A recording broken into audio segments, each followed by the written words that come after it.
Hello' বন্ধুসকল, স্বাগতম জনাইছোঁ অন্য এটি নতুন ভিডিঅ'লৈ। ৰাতিপুৱা গা পা ধুই চবেই আজৰি, কাৰণ আজি আমাৰ ঘৰত আছে পূজা। আজি সত্যনাৰায়ণ পূজা, আৰু সেইটো কাৰণে ৰাতিপুৱাতে ভাবিলোঁ ভিডিঅ'টো আৰম্ভ কৰোঁ। ৰাতিপুৱা মানে ইমানো সোনকালে হৈ থকা নাই, 9:30 বাজিছে, আৰু এতিয়ালৈকে প্ৰায় কাম হৈছে আৰু ঘৰৰ চাফ চিকুণৰ 90% মান হৈছে, বাকী 10% মান আছে এতিয়াও। আৰু এইফালে মোবাইল, আৰু এইফালে চবেই কামে কামে লাগি আছে। আৰু আমাৰ মায়েতো পুৰা আজি কামেই কৰি আছে আমাৰ মায়ে ঘৰ মুচি আছে, মানা কৰিলেও নুশুনে। আকৌ আমাৰ ইয়াৰে মায়েও লাগিয়ে আছে কিবা কিবি কামত। আকৌ বাবু অফিচো যাব যে, সেইটো কাৰণে আৰু চবে ব্যস্ত। আৰু ৰাতিপুৱা ফুল, দুবৰি, তুলসী সেইবিলাকো আনিলে, এতিয়া চাকিও দিলে। এতিয়া গাখীৰৰ পাত কোনো নহয়, গাটো কিবা ভাগৰ লাগি আছিলে, সেইটো কাৰণে অকণমান সময় ৰেষ্টটো লৈ ল'লোঁ।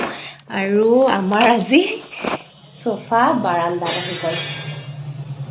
এয়া চোফা টেবুল চব বাৰান্দাত উলিয়াই দিছে, আৰু কাৰণটো হ'ল এই ৰুমটোতে মানে আজি পূজা হ'ব, মানে আমাৰ ড্ৰয়িং ৰুমটোত। সেইটো কাৰণে খালী কৰা হৈছে। আৰু মোৰ মানে অলপ কাম কৰিলে ভাগৰ লাগে, তেনেকুৱা নিচিনা হৈ আছোঁ যে, সেইটো কাৰণে আকৌ মাজে মাজে ৰেষ্টটো লৈ আছোঁ। আৰু সেয়া আৰু দুইজনী মা এতিয়া গৈছে আকৌ ফুল আনিবলৈ। ৰাতিপুৱা অলপমান গোটালে, কিন্তু এতিয়া আকৌ আনিবলৈ গৈছে। তাৰপিছত আকৌ দুয়োগৰাকী পিঠাগুড়ি খুন্দিব যাব, যিহেতু পূজাৰ কাৰণে লগা পিঠাগুড়িখিনি খুন্দিব আছে। 1.5 কেজিমান চাউল মানে ভিজাইছে, আৰু সেইখিনি খুন্দিব যাব ইয়াৰ পৰা অহাৰ পিছত মানে। গতিকে চবেই মানে ব্যস্ত হৈ আছে যে, মই দেখাবও পৰা নাই। সেই ৰাতিপুৱাই আৰম্ভ কৰি আকৌ এতিয়াহে অন কৰিলোঁ ভিডিঅ', মানে কি ৰেকৰ্ড কৰিম আৰু চবেই দৌৰাদৌৰি কৰি আছে। সেয়া আৰু বাকী চাওঁচোন কি পাৰোঁ দেখাব চেষ্টা কৰিম। কি চিঙি আছা দুইজনীয়ে? কি কৰি আকৌ পালে বহুতখিনি। আকৌ ইয়াতে কি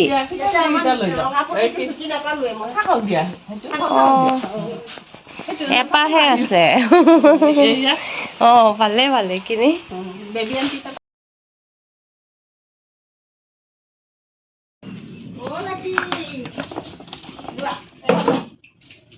এয়া পিঠাগুড়ি খুন্দিব নিব এতিয়া মাহঁতে। আৰু আমাৰ পাকঘৰত দুজন নতুন ৰান্ধনী লাগিছে। নতুন ৰান্ধনী, কিন্তু নট দীঘৈকাৰ নহয় হচৈকাৰ, পুলিংগ। এয়া ৰুটি বেলি আছে, আৰু এইফালে এয়া ৰুটি থবলে এয়া ধুই লৈ মুচি আছে। এতিয়া ইহঁত দুজনৰ ৰুটি বনোৱা পাল পৰিছে, ৰুটি বনাব।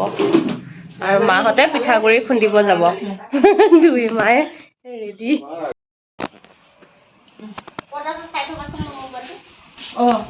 মা আকৌ মোবাইল মা মোবাইলে হেৰালে আজি। মই মাৰিম, যাওক।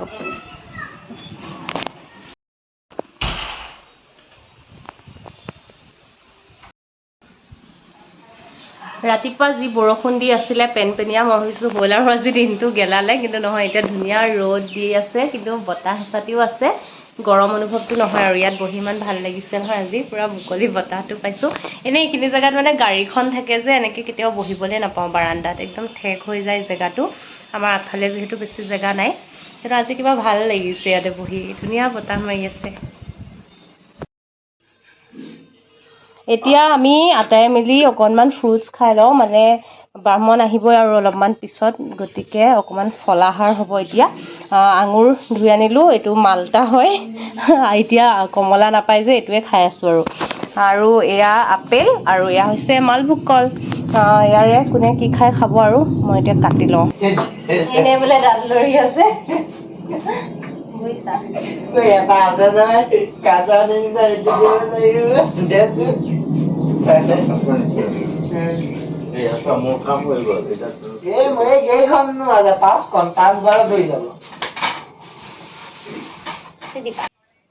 ফলখিনি কাটাটো আকৌ বিক্ৰমেও লাগি দিলে।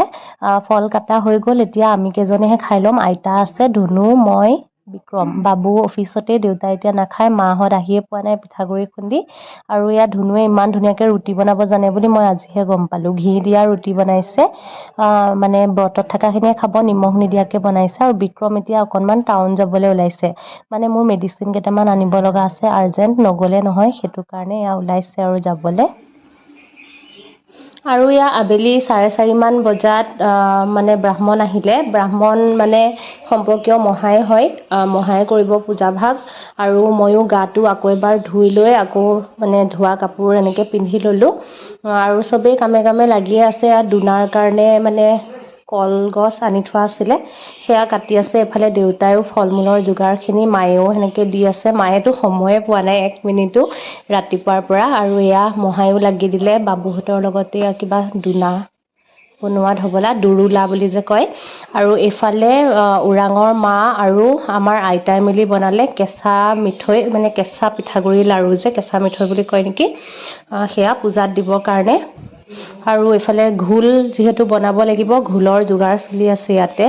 নাৰায়ণ পূজাৰ মেইন প্ৰসাদ, সত্যনাৰায়ণ পূজাৰ ঘোলৰ যোগাৰ।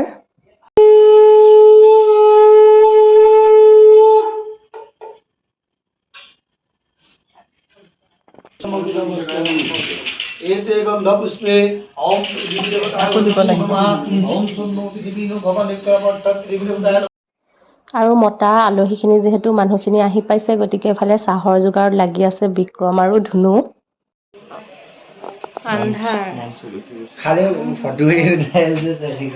তুমি যে কাম কৰিছা আকৌ চবুতো নালাগিব নেকি?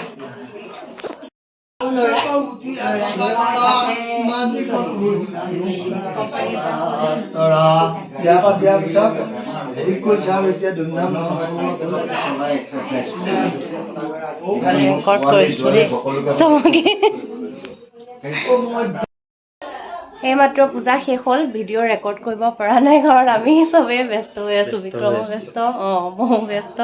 এইমাত্ৰ সেৱালৈ উঠিলোঁ, এয়া ফুটটো দেখি গম পাইছে চাগে। এতিয়াও মানুহ আলহী ভৰ্তি, গতিকে এতিয়া প্ৰসাদ ভাঙিব আৰু প্ৰসাদ খাম অলপ পিছত। বাকী আৰু এতিয়া অকণমান বহি লওঁ নেকি। তাৰপিছত আমি আটাই মিলি প্ৰসাদ ল'লোঁ। এয়া ঘোল খাই থাকোঁতে বহুত টেষ্টিও হৈছিলে ঘোলখিনি। কোনে কোনে খাই ভাল পায় ঘোল নাৰায়ণ পূজাৰ ক'বচোন দেই কমেণ্ট কৰি। আৰু পূজা প্ৰায় শেষেই হৈছে, এতিয়া আৰু বাবু মহা এনেকৈও কিবা অলপ প্ৰসাদ চসাদ খাই আছে। আৰু মানে বাবুৱে মনস্থ কৰিছিলে পূজাখন পাতিম বুলি, আচলতে মা আৰু বাবুৱে মানে মেইন ইনিচিয়েটিভ লৈ কৰিছিলে, আৰু বাবুৱে মানে ভাবি থৈছিলে, সেইটো কাৰণে হৈ উঠিলে।